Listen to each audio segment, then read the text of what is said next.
Do we need a counterterrorism response team?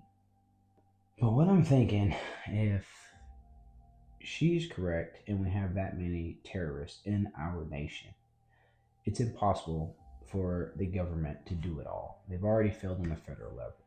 So now it's up to the state level, but not only the state level, I think it's up to us, just your everyday civilian.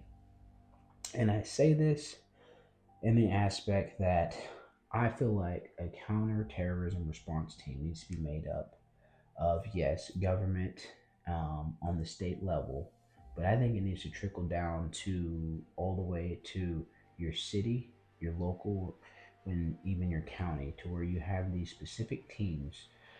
It's like bringing back the modern day Minutemen, if you will. I feel like these teams can be made up of veterans. There's plenty of veterans that I'm sure would be more than willing to not have to go to anybody else's land to defend this country and be able to make an impact locally. Let's get the PT test going. Let's get the psych evals going. Let's get the background checks, the medical training, the proper firearms training, all that ready to roll. And when I say the modern day Minutemen, these have to be people that are trained and skilled. Everybody has a role. If something drastic does happen, you're willing to drop everything you're doing in that moment and rush to the scene. And I call this a response team just because if this is going to be civilians, we don't have the resources or the access to get in front of any of this stuff to be proactive. We would have to be reactive. We need to band together as Americans, as civilians of this great land that we live on. I mean, it's time to get the petitions going.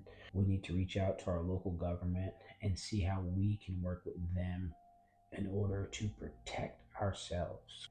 I mean, everybody that has the mindset of concealed carry, they understand you are your first responder. So if something really doesn't happen, who's coming? And if it's something big, can the government itself do it? Let's reach out to local government. Let's give them hell.